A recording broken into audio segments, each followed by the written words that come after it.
Saludos, bienvenidos a Palante Boricua, con el auspicio de Coca-Cola y de Claro de Puerto Rico. Yo soy Luis Pavón Roca, hoy me acompaña el jíbaro Andrés Jiménez. Un placer estar La contigo. leyenda. ¿Cómo Mucho estás, gusto. Andrés? Muy bien, muy bien. ¿Cuántos años tú llevas en la música? 53 años. 53 años.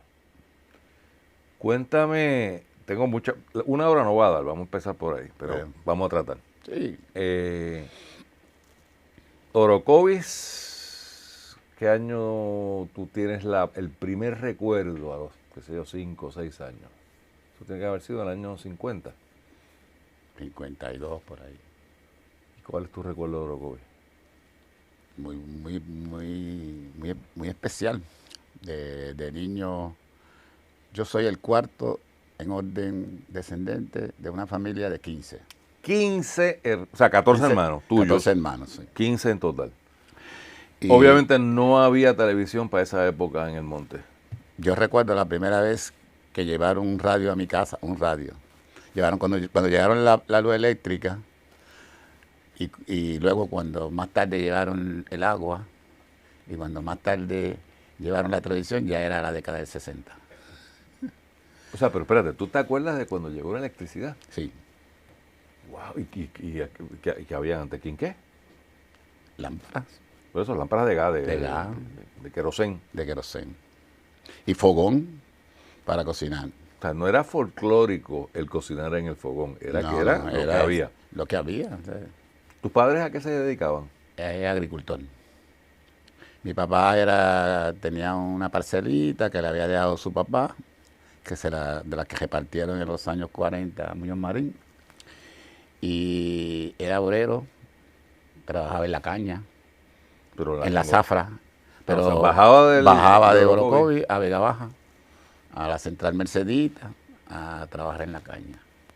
Y en la finca que teníamos allí, porque también tenía otra parcelita más de un hermano que él trabajaba, pues sembraba café, tabaco, frutos menores. Pero sobre todo yo recuerdo más la cosa del café y luego más tarde cuando el tabaco. ¿Cuándo fue la primera vez que bajaste de Orocovis y te diste cuenta que había Otro mundo. otro mundo? Bueno, yo fui a la escuela en Orocovis hasta cuarto año. O sea, que fue cuando fuiste para Yupi. Tuve algunos viajecitos cuando vine a buscar a alguien al aeropuerto o a traer a alguien al aeropuerto, algún familiar. Pero en verdad, pues yo salí a los 18 años de Orocovis. Pero no salí, por ejemplo, para San Juan, salí para Nueva York. Ah, eso yo pensaba que había sido a la universidad. Saliste para como la canción. Sí, yo fui para Nueva York porque, aunque yo quería estudiar, de niño yo, como tenía que trabajar en la finca, a nosotros no se nos permitía estudiar mucho. Tú ibas a la escuela porque era obligatorio. Sí, porque si no, alguien metían preso. Claro. Pero tú venir a la casa a coger un libro para leer o hacer asignaciones, eso no era. Eso era un lujo. No, nosotros llegábamos de la escuela a trabajar. En la tierra. Cociendo tabaco, atendiendo animales, ese tipo de cosas. Desgranando maíz, granando gandules, ese tipo de cosas. ¿Y te vas para Nueva York a qué? Bueno, yo no puedo estudiar porque cuando dieron el College Board en la Escuela Superior de Orocovis, en el 1965, 64, se supone que lo cogí, pues yo me rompí un brazo y fui para el hospital y tuve como 6 días en el hospital de Ponce. Entonces, ¿De Ponce? Sí, porque era una lesión mayor, se me rompió un brazo en varias partes y eso no se podía atender en Orocovis, pues. No, yo sé, pero que yo hubiera pensado que San Juan o Arecibo estaba No, más era cerca. Ponce, nosotros pertenecíamos Ponce era a Ponce, el al distrito sitio. de Ponce. Tuve 6 días en el hospital y cuando regresé, pues, tuve otra oportunidad.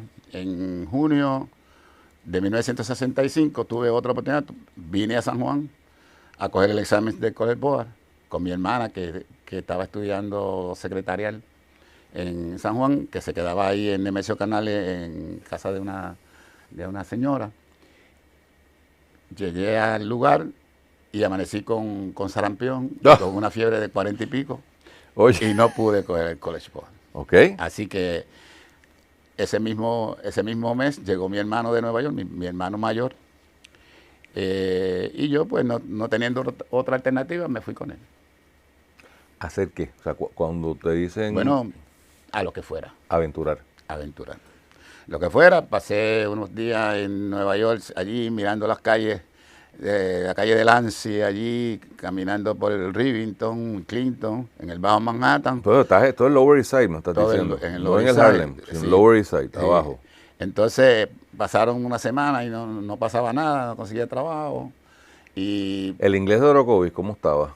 cero.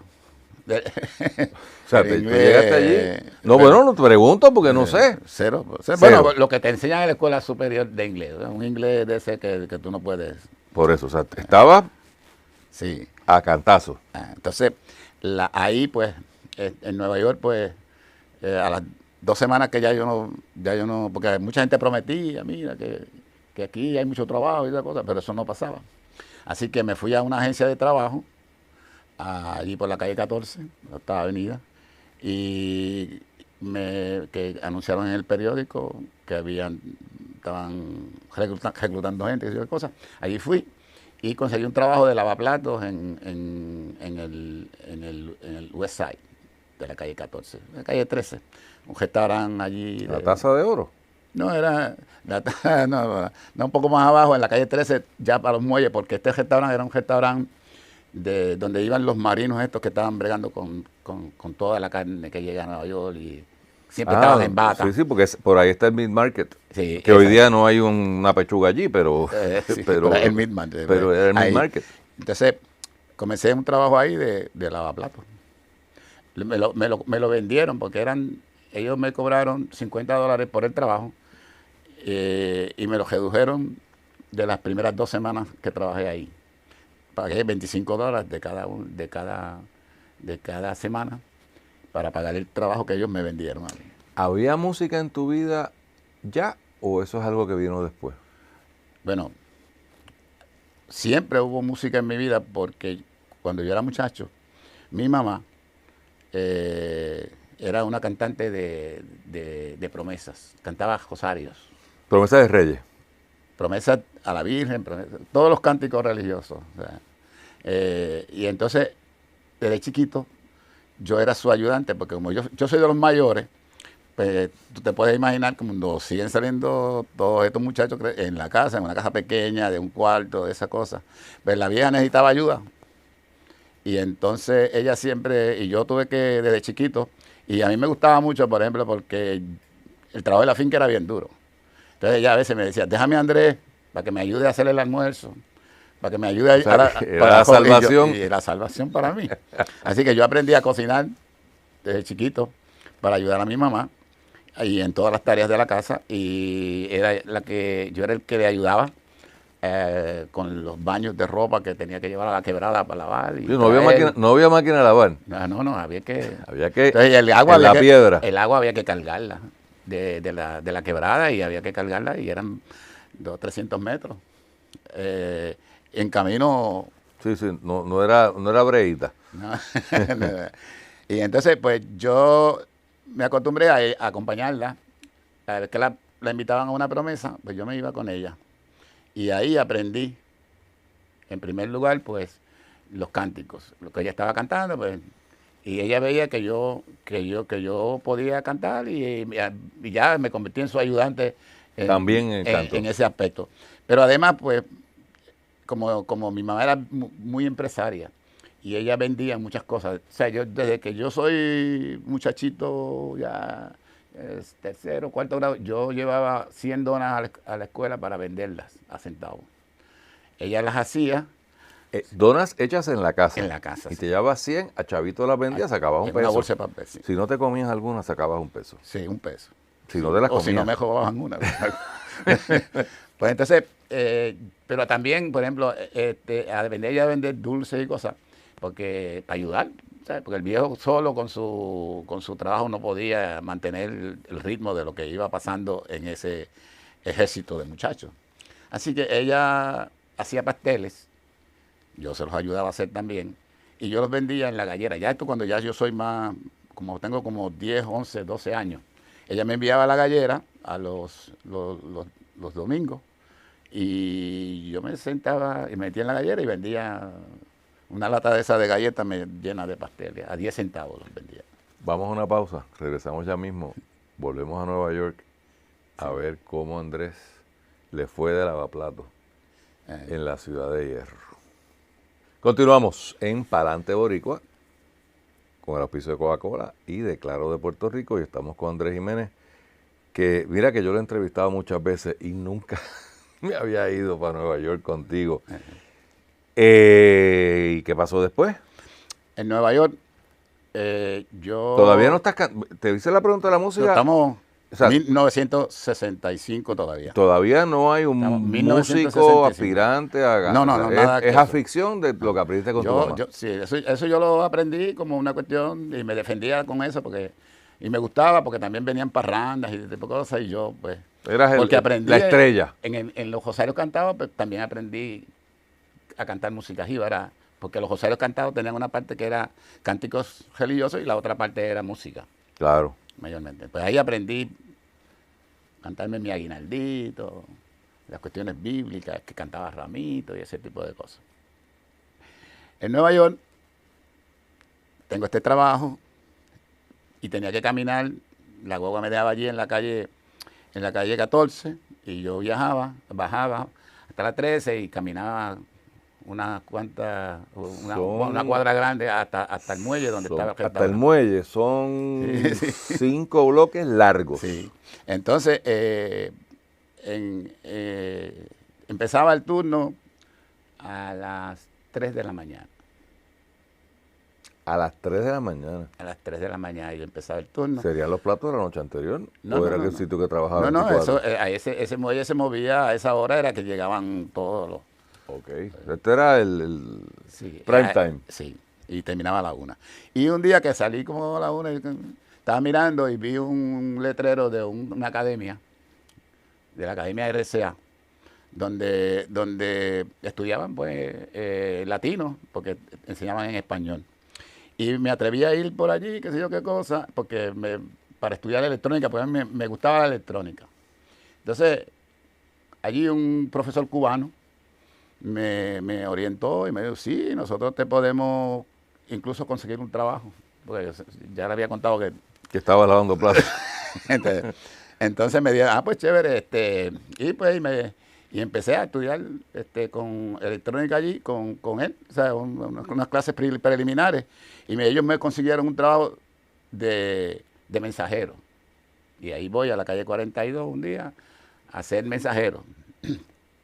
Y el primer trabajo que me dan ese día de mensajero es ir a la calle 56 entre Lexington, allá en Lexington y la calle 56, donde la Corn Product Company tenía sus oficinas centrales. Y me mandaron ahí no a llevar un mensaje, sino a trabajar en una oficina, a suplantar a alguien que... a sustituir a alguien. Entonces, eran unos judíos y ellos pues me vieron trabajar.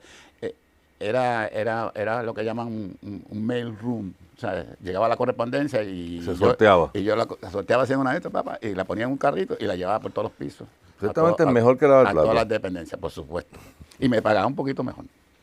Porque allá en el restaurante me pagaban $46 la semana. Ok. En toda esa época. Entonces, ahí consigo ese trabajo. Ellos me miran y cuando al tiempo me piden que me quede allí. Ellos me quedé, o sea, a las 2 o 3 semanas me dijeron, ¿quieres aceptar un trabajo aquí? Y yo, por supuesto. Tuve que comprarme, por supuesto, el cuñado me había prestado una chaqueta, porque había que trabajar en chaqueta y todo ese tipo de cosas, una chaqueta vieja, y con eso yo iba todos los días al mailroom. Después me quedaba allí y trabajaba. Ahí ellos me piden, me llaman, me hacen una evaluación y me dicen que es chévere. Y de hecho, entonces había conocido a un señor que trabaja en el departamento en el advertising, ¿cómo se llama? La publicidad. Entonces, me había dicho, hablaba español, había estudiado en Chile, y me había dicho, hazte una solicitud porque yo estudié con una beca que me dio la compañía. Ajá. Me dio la compañía. Y ellos lo único que te van a pedir es que después que termine tu carrera, Trabaje aquí un tiempo. trabaje 10 años aquí. Y yo, pues rápido hice mi solicitud para conseguir esa beca. Pero antes de que me la aprobaran, pues, me llamó el ejército. Me cogió el ejército. Estamos hablando de Vietnam. Estamos hablando de 1966. Eso es Vietnam. 1966 ya. Porque pues, ya lleva casi un año en Nueva York. Me recluta el ejército y tengo que entonces irme al ejército. ¿Y fuiste? Y fui al ejército. ¿Viste acción? O sea, ¿fuiste a pelea o te quedaste en...? No, estuve en Vietnam, estuve en Vietnam un año. O sea, que viste las crueldades y lo difícil de aquello allí. Sí. ¿Y cuando llega la música? Bueno, yo recuerdo que yo tenía un amigo en el ejército que hacíamos guardia juntos. Y cuando nos tocaba guardia juntos, cuando estábamos así solos en la noche, ¿verdad? Nos poníamos a cantar. Y a veces pues nos dábamos 2 o 3 tragos y qué sé yo, cosas así, escondidos. Y cantaban, ese tipo de cosas. Pero eso no, nada importante, ¿no? Yo termino el ejército, cuando estoy en Vietnam, pues ya pues pido, hago una solicitud, llego a Puerto Rico, tomo el College Board y entro a la Universidad de Puerto Rico. Ahí fue la primera... Ahí era donde yo quería empezar la historia. Yo no sabía nada de toda esta fascinante historia de todos estos viajes. Entonces ahí pues tomo el College Board, me aceptan en la universidad y comienzo en la universidad en 1969. Caliente, 69. La época bien caliente. Ya estaba ya Roy Brown con Macana, con Monón, que tú eres un Monón. Sí. Sí, vamos a ver. Y Noel Hernández, y Pepe Flora, y ahí empiezo tenía un amigo que se llama Juan de Mata y cantábamos décimas por todo eso. Entonces un día fuimos al Grito de Lares en 1969. ¿En Lares? A Palares. Ajá. ¿Te acuerdas cuando de la universidad se ponían guagua al frente y se llenaban para ir a Lares? Correcto. Y volver. Pues en ese viaje mío a Lares, alguien me dio en la mano unas décimas. Y yo fui cantando esas décimas por ahí para abajo y yo de regreso. Y conocí entonces a Topo, conocí a Roy Brown, conocí a Pepe y Flora. Pepe tocaba la guitarra allí se sentaban a tocar allí en la torre. ¿En la torre? En la torre. En las escalinatas de la torre. Entonces, en la torre el café de la esquina. Ah, en la esquina, allá. Que después okay. se convirtió en un Kentucky y ese tipo Sí, de cosas. Entonces, ahí pues yo empecé a cantar décimas, Pepe me acompañaba, y empezaron a invitarme entonces a las manifestaciones políticas. A cantar. A cantar. Y mientras yo estudiaba, pues en ese año fui a Nueva York, visitamos a Nueva York de nuevo. El grupo Taboné va por primera vez a Nueva York. Pepe va conmigo, o sea, Barroy, Noel. Entonces, cuando estamos en Nueva York, a Pepe se le ocurre grabarme un disco a mí. Porque ya él había... ¿Con el grupo Taboné o tú? No, él consiguió a Nieves Quintero, a Miguelito Juventud, y hicieron un conjunto, y entramos a las 4 de la tarde a un estudio con Cartagena, que después estuvo aquí mucho tiempo en WIPR, y a las 4 de la mañana ya teníamos un disco hecho. Ya fue ahí, take one, dale. Ahí está, ahí sale el disco Como el filo del machete. De ahí es que sale ese disco. Como el filo del machete. Ese es tu primer disco. Mi primer disco, en 1970. Y pues Pepe, después que había hecho el disco para su compañía, pues entonces como ya nosotros teníamos una relación con el Movimiento Pro Independencia, y el Movimiento Pro Independencia era el que manejaba la organización del grupo Taboné, que ya constituíamos como un núcleo, pero un núcleo no adscrito al partido, sino un núcleo que funcionaba dentro del partido. Y en esa gira que hicimos a Nueva York en los años 70, pues Pues, por supuesto, ir a las universidades, que estaba pasando cosas muy Sí, importantes. allá igual. Yale, Sí, sí. Harvard, la urbanización ya la Universidad de Boston. To- Se dieron cuenta de lo importante que era la punta de lanza de la cultura, de la música. Y ahí pues tuvimos entonces esos años digamos, de trabajo con el NPI. Fuimos a Cuba, por primera vez fuimos a Cuba, más o menos por ahí mismo, en 1970. Tuvimos más de un mes.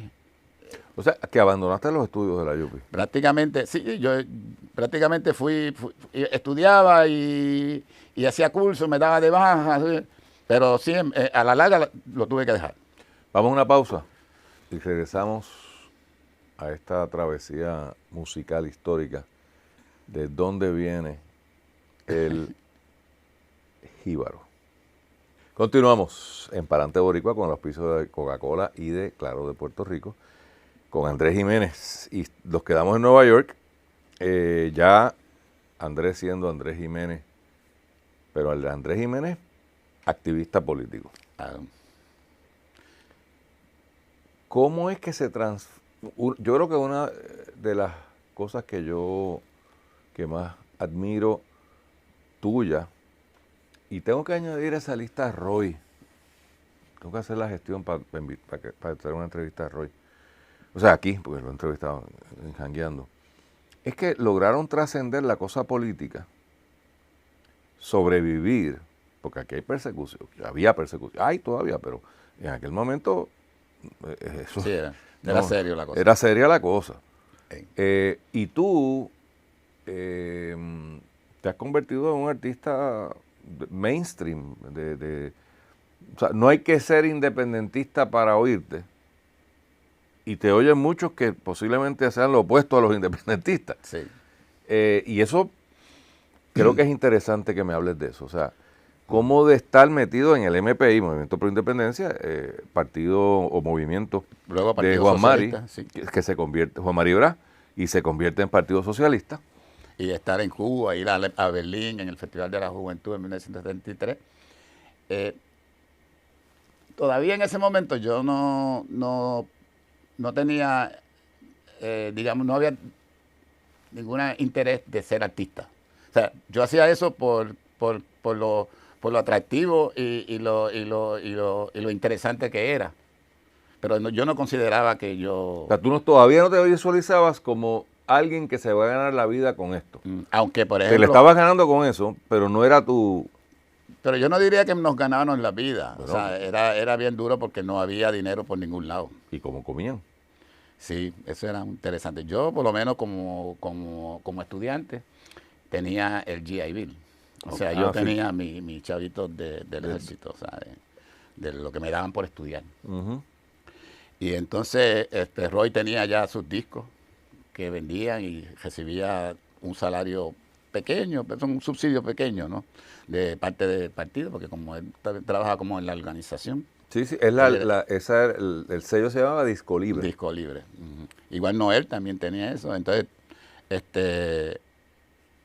pues fueron unos años bien difíciles a nivel económico. ¿Y o sea. tú no te veías entonces como un artista No, que ibas a estar en el Centro de Bellas Artes? Yo me di cuenta de que tenía que aprender. O sea, por ejemplo, porque tenía que aprender a tocar guitarra porque no sabía. Eso te iba a preguntar. No me has mencionado todavía dónde entra la guitarra. Sí. Cuando yo llego a la universidad, que veo, Pepe me da las primeras lecciones, los primeros tonitos. Luego estuvimos viviendo juntos, Pepe y Flora y Walter Rodríguez, que vivíamos ahí en la carretera de Cagua. En la carretera de Cagua. Sí, teníamos. Entonces, yo fui aprendiendo a tocar algunos tonos y escribí por primera vez una canción. Un día estaba en la universidad y tenía una discusión con unos muchachos, entonces empezamos a hablar. Y entonces yo fui a casa y me dio con escribir una canción.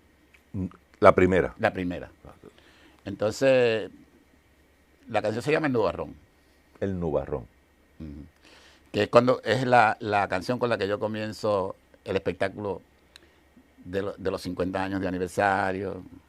Y, y esa canción pues, es una alegoría. Entonces, después que yo la escribí, yo dije, yo escribí esto.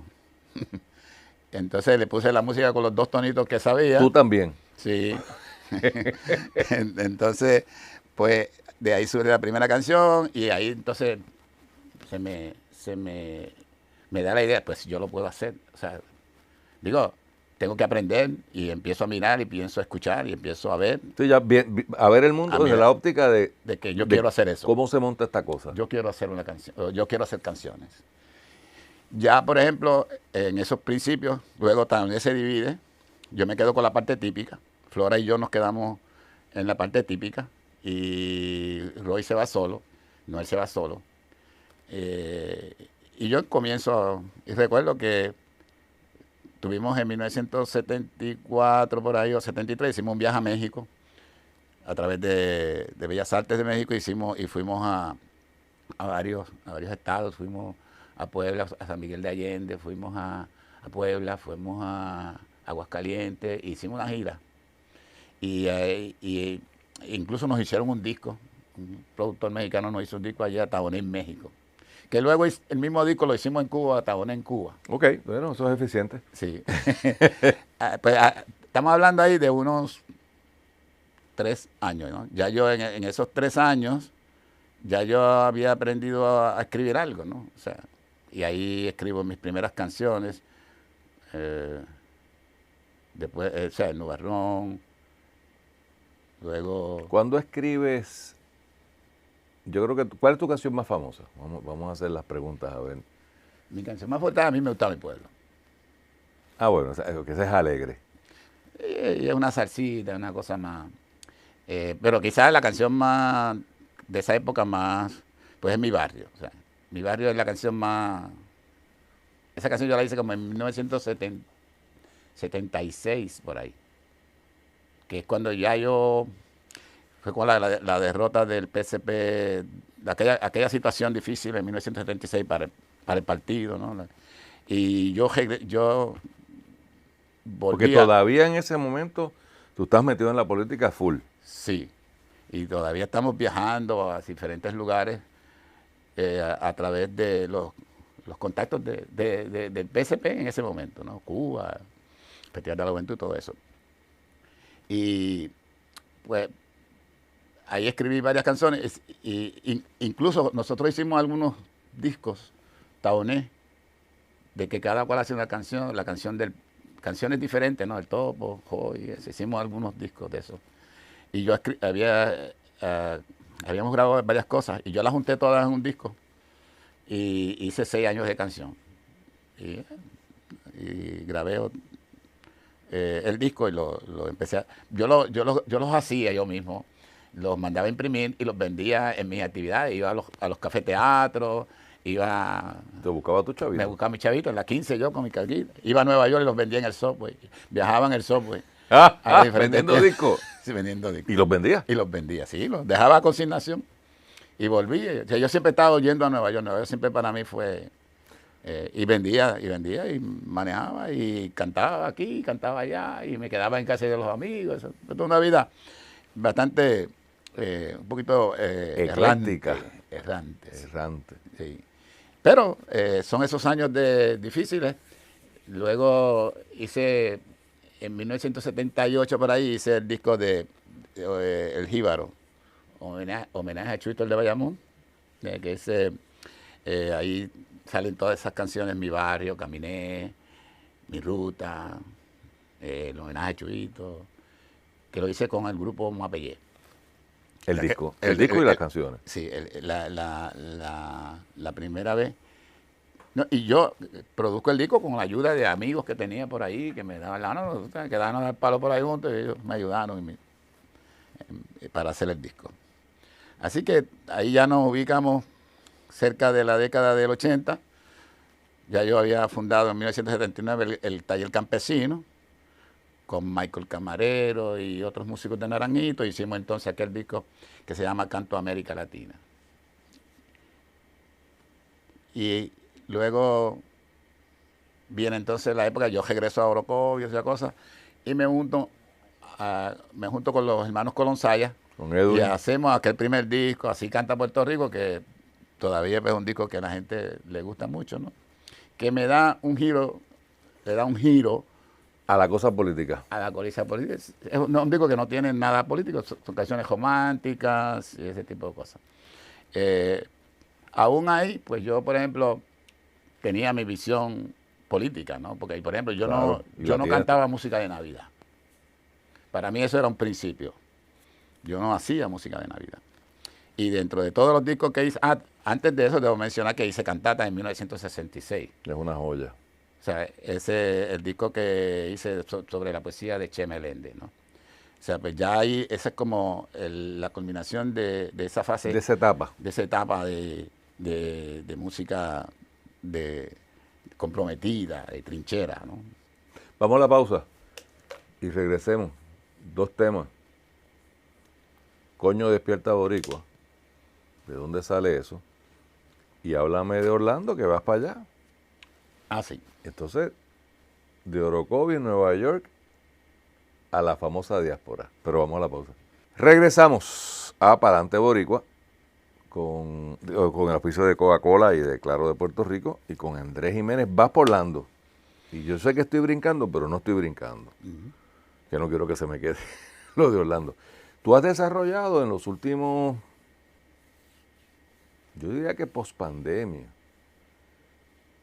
estoy viendo que te estás afincando en los Estados Unidos. No que te estés mudando, pero que veo que estás exportando tu talento, tu trabajo. Evidentemente lo están recibiendo bien porque si no, ¿verdad?, no volverías. Háblame de esa experiencia en contraste con tus visiones políticas. La realidad es que cuando tú haces un trabajo como el que hago yo, que está íntimamente relacionado con la identidad y que hay una población de puertorriqueños mucho más grande, que dobla a los que vivimos aquí en la isla, fuera del país, pues indiscutiblemente esa es a la gente a la que tú quieres llegar. Y son la gente que más, en cierta medida, aprecian que tú vayas y le cantes algo que los relacione con sus raíces, algo que le dé un sentido de pertenencia. Y creo pues que allá en Estados Unidos, pues la añoranza de lo que dejaron, lo que se tuvieron que ir a ganarse la vida, a buscar mejor trabajo, lo que sea. Mejor calidad de vida. Mejor calidad de vida, pues esos que se fueron son un público sumamente que aprecia mucho mi trabajo y me lo demuestran en las redes sociales. O sea, ¿estás metido en las redes sociales? Sí, en las redes sociales y a través de las redes yo mantengo un vínculo muy poderoso con toda esa comunidad de puertorriqueños que viven en Estados Unidos y a veces pues fuera de Estados Unidos, en otros lugares, ¿no?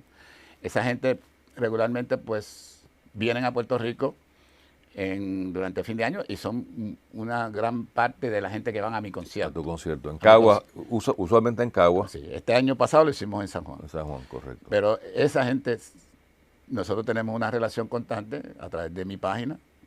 ¿Cuál es tu página? Andrés Jiménez El Jíbaro. Y ahí también está la tiendita. La tiendita está en eljíbaro.com. Importante, pueden entrar ahí, están los discos, tiene vasos, tiene sombreros. Sí. Puede comprar las taquillas para el concierto de también Orlando. el de Orlando, ¿cuándo es? No es Orlando, es Kissimmee, porque ese es el Osceola Performing Art y es en Kissimmee. Está un poquito ahí en la colindancia con Orlando, pero es en Kissimmee. ¿Y cuándo es? Es el día 24 de junio. 24 de junio, apúntenlo. Esto lo 24 de junio a las 8 de la noche en el Osceola Performing Arts Center. Por eso es que usted puede ir a mi página, eljíbaro.com, y ahí hay una pantallita y te lleva directamente a la taquilla. Y si no, para la gente que está viendo de allá de la Florida Central, pues hay algunos lugares, allá por ejemplo en la Lechorena Jibarito, puedes ir y comprar. ¿La Lechorena cuál? La Lechorena El Jibarito. El Jibarito. Allí lo puedes comprar. ¿Tú tienes acciones allí? No, somos amigos. Se llama El Jibarito y El trademark es el jíbaro. Sí, pues esa sí, allá no, nos hacen el favor de vendernos boletos allí. Y para redondear eso, pues nosotros entendíamos pues que después de María se convirtió pues en una plaza importante para nosotros, porque aquí no estaba pasando nada. Correcto. Y empezamos a producir espectáculos en Estados Unidos. Pero eso es importante. Y aprendimos a producir espectáculos allá. O sea, cómo se hace.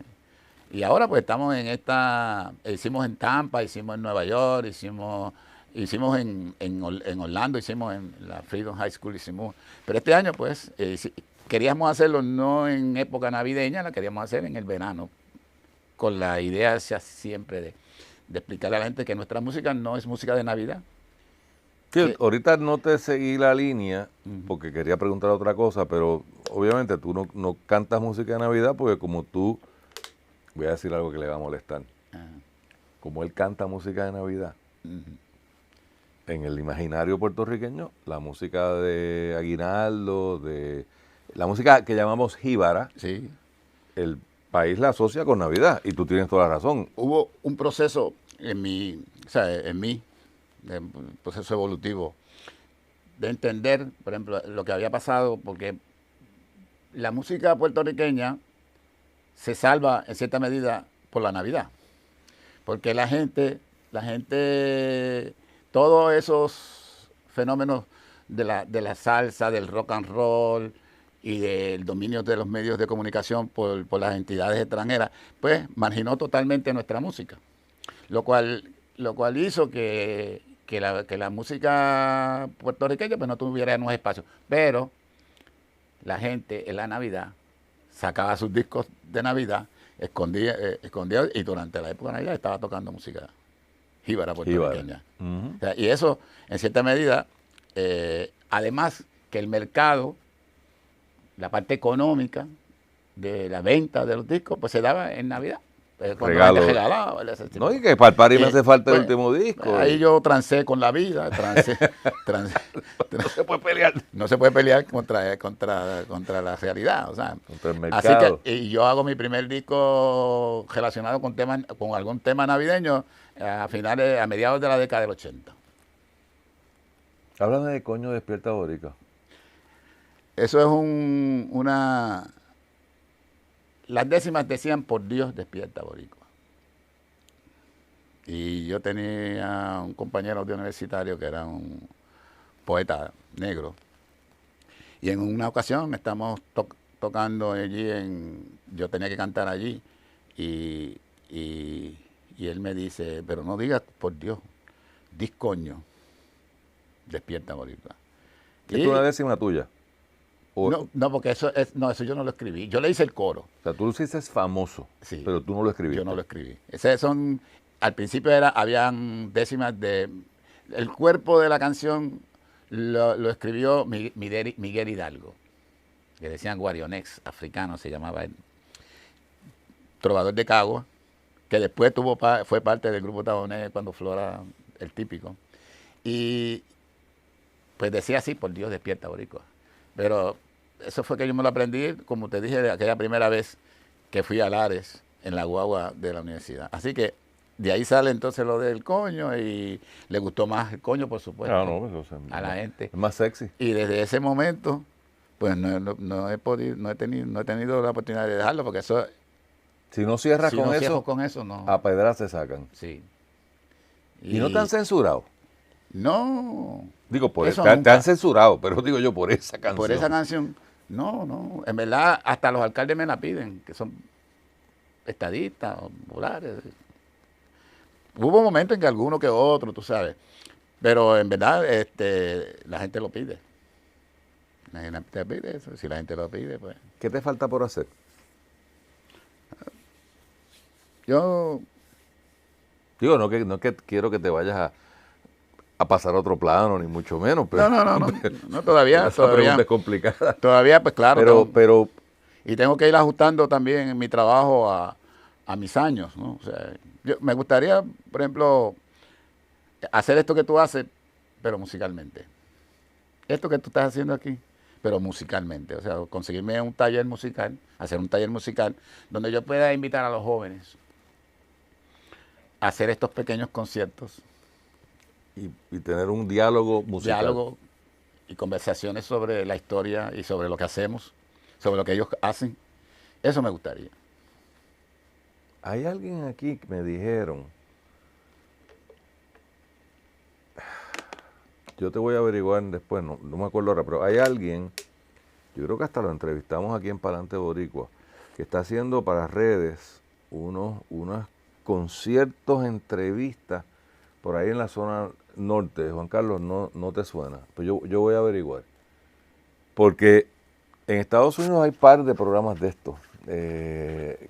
Hay uno que sale creo que de Austin. Y es del sótano un músico de mucho. Sí.